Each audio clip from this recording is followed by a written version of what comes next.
Hello বন্ধুরা, কেমন আছো সবাই? নিশ্চয়ই ভালো আছো। আমি তো ভীষণ ভালো আছি, কারণ আমি আজকে যাচ্ছি বাবার কাছে, মানে তারকেশ্বর। আমার বাড়ি থেকে তারকেশ্বর খুব কাছে, যেহেতু আমি 4 মাস ছাড়া ছাড়াই যাই। আর দেখো, এখানে আমি লাল সাদা শাড়িটাও পরে নিয়েছি, আর এটা আমার ঘরের বাবা। এনার সেবা কিন্তু আমি ওখানে পুজো দিয়ে এসেই দেবো, যেহেতু ভোরবেলা বেরোচ্ছে, কোনো ফুল টুল কিছু পাইনি, যার জন্য এসেই ওনার সেবা দেবো। আর দেখো কেমন নিশুতি রাত, মানে রাতের মতো লাগছে। ভোরবেলা তো খুব ভয় লাগছিল। মানে এখন যা দিনকাল পড়েছে না, তবু আমার সাথে ছিল আমার ভাই। হ্যাঁ, যাই ওকে নিয়েই আমি অনেক সমস্ত জায়গায় যাই আর কি। আর দেখো, এটা আমাদের মায়াপুরে বাস স্ট্যান্ড। আর আমি লাল সাদা শাড়ি পরতে ভীষণ ভালোবাসি, যে কোনো পুজোর মানে কোথাও যাওয়ার জন্য, পুজোর জন্য আর কি। আর এখানে দাঁড়িয়ে আমি একটু রিলস বানাচ্ছিলাম, সেটা তোমাদের সাথে শেয়ার করা হয়নি। ফাঁকা রাস্তা ছিল তো, কেউ ছিল না, যার জন্য আমি রিলসটা বানাচ্ছিলাম। আর বাসও যেহেতু আসেনি, তারপরে দেখো আমি আমার শাড়িটা একটু ঠিক করে নিচ্ছি, যেহেতু শাড়ি পরার সেইভাবে অভ্যাস নেই। ভালো করে আবারও শাড়িটা দেখো ঠিক করে নিলাম। এরপর ওয়েট করছিলাম কখন বাস আসবে, বলতে বলতে মনে হচ্ছে বাস এসেও গেছে। চলো, বাস ইজ কামিং, উঠে পড়ি। দেখো আমরা উঠে পড়েছি বাসে। বাস তো মোটামুটি ফাঁকাই, কেননা ভোরবেলা তো কত আর প্যাসেঞ্জার হবে।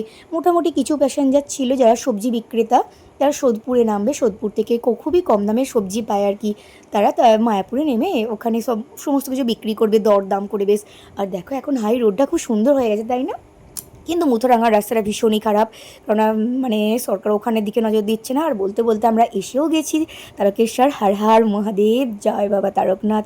তোমরাও কিন্তু তারকেশ্বর অবশ্যই আসবে, দারুণ জায়গা। বাবার কাছে এলে একটা আলাদাই মনে শান্তি লাগে। আর এটা আমার ভাই। আর এখানে দেখো তারকেশ্বর বাস স্ট্যান্ড মোটামুটি একটু ভোর হয়েছে, সামান্য, খুব একটা ভোর হয়নি। আর এখানে সমস্ত মানে বাস দাঁড়ায় আর কি, এখান থেকে আরামবাগ বা আদার্স আরও জায়গায় যাওয়ার জন্য। আর দেখো, এটা হলো তারকেশ্বর প্ল্যাটফর্ম। আমি কিন্তু প্ল্যাটফর্মের সিঁড়ি বেয়ে উঠে উঠেই আমি ওই দিকটা পেরোই, কেননা আমি রেল লাইন পেরোতে পারি না। রেল লাইন পেরোতে আমার ভীষণ ভয় লাগে, পাছে যদি রেল চলে আসে খুব ভয় লাগে। দেখো, এটা ভীষণ বড় প্ল্যাটফর্মটা। আর অনেক গাড়ি বা অনেক কিছু দাঁড়িয়েও আছে, লরি। আর বড় যেহেতু প্ল্যাটফর্ম, আর এখানে একটা না মানে চলন্ত সিঁড়ি যেটা বলে বাংলায় আর কি, ওটাও আছে। তোমরা এলেই দেখতে পাবে। আর তোমরা কিন্তু অবশ্যই আসবে। দেখো, বলতে বলতে আমি কিন্তু পৌঁছেও গেছি তারকেশ্বর। খুব সুন্দর দেখতে লাগছে না? এটা তারকেশ্বরের মেন গেট। এখানে এলে জানবে আমরা তারকেশ্বর মানে বাবার একদম সামনে চলে এসেছি। দীপাবলির জন্য হয়তো লাইটিংগুলো রেখে দিয়েছে, নাকি লাইটিংগুলো সবসময় থাকে ঠিক আমি জানি না, বাট দেখতে অসাধারণ বিউটিফুল লাগছিল। তখনও কিন্তু অন্ধকার অন্ধকার, নিশ্চয়ই তোমরা বুঝতে পারছো। আর দেখে নাও আমাকে, আমি যাচ্ছি রাস্তা দিক দিয়ে খুব মনের আনন্দে। বাবার সাথে আজকে আমার দেখা হবে, সমস্ত মনের প্রার্থনা নিয়ে এসেছি। আর আমার ভাইও বলছে দারুণ মজা হবে দিদি, চল। বলে দেখো, এখানে সমস্ত দোকান মোটামুটি কিছুটা খোলা, বাট কিছুটা বন্ধ, কারণ ভোরবেলা তো সব দোকান খোলে না। আমরা অনেকটা ভোরে আসি, কারণ বাবার আসল মূর্তিটা দেখবো বলে, নাহলে বাবাকে রূপোর বাক্স দিয়ে চাপা দিয়ে দেয়। দেখো, এখানে কিছু একটা দোকান, মানে একটা দোকান খোলা আছে বাবার পুজোরই যেসব দোকান। এখানে সমস্ত কিছু বাবার যেসব পুজো দেওয়া হয় না, ওই সব দোকানগুলোই থাকে। আর এখানে দেখতে পাবে একটা রাজবাড়ি আছে। আর দেখো, এখানে কিছু আরও একটা দোকান হয়তো খোলা আছে। এটা না, এটা হচ্ছে সেই রাজবাড়িটা। কোথাকার রাজবাড়ি, বাবারই হয়তো কোনো কিছু একটা হবে হয়তো। আর আমি এই রোডটা দিয়ে আসি, এই রোডটা দিয়ে এলে না পান্ডারা অত বিরক্ত করে না, নালে পান্ডারা এত বিরক্ত করে, দোকানে ওঠার জন্য সমস্ত পয়সা নিয়ে নেয়। যার জন্য আমি ভেবেছিলাম আর কোনো দোকানে না, আমি সাইডে একটা জুতোগুলো খুলবো, খুলে আমি সোজাসুজি বাবার কাছে যাব। আর দোকান থেকে হয়তো যদি কিছু একটা নেবার থাকে পুজো, সেগুলো নিয়ে নেব। আর দেখো, এটা বাবার দুধ পুকুর, খুব ভালো দেখতে লাগছে না? এখানে সবাই মানসিক করলে, মানত করলে এখানে এসে স্নান করে। এনার অনেক পৌরাণিক কাহিনী আছে। আর দেখো, এখানে দোকানটা দেখো কত সুন্দর জিনিস। আমি এই দোকানটা থেকে আগেরবারও ওই দিদিভাইয়ের কাছ থেকে নিয়েছিলাম, কিছু জিনিস নিয়ে গেছিলাম। তাই বলছিলাম দিদিভাই কেমন আছে, বললো ভালো আছে, কী নেবে বলো। আমায় পুজো দাও। দেখো, আমি পুজোর ডালিটা নিচ্ছিলাম, বাবার জন্য জল আর বাতাসা, বাবার তো আসল প্রসাদ সাদা বাতাসা আর নকুলদানা, আর আমি সেগুলোই নিয়ে নিচ্ছিলাম। নিয়ে দেখো, আমি এবার এগিয়ে যাব বাবার মন্দিরের দিকে। আর দেখো, এখানে আরও একটা দোকান খোলা আছে। এই দোকানটা থেকেও আমি সমস্ত দোকানে মোটামুটি ঢুকি, সবাইকে মানে কাউকে কষ্ট দিই না, সবারই মন রাখার চেষ্টা করি। আর ফাইনালি আমরা এসে গেছি বাবার কাছে। দেখো কি সুন্দর না বাবার মন্দিরটা। আর এখানে সবসময় জলে ভর্তি থাকে, কারণ বাবাকে তো স্নান করানো হয়, সবাই বাবার মাথায় জল ঢালার উদ্দেশ্যেই যেহেতু আসে, যার জন্য এখানে সবসময় জলেই ভর্তি থাকে।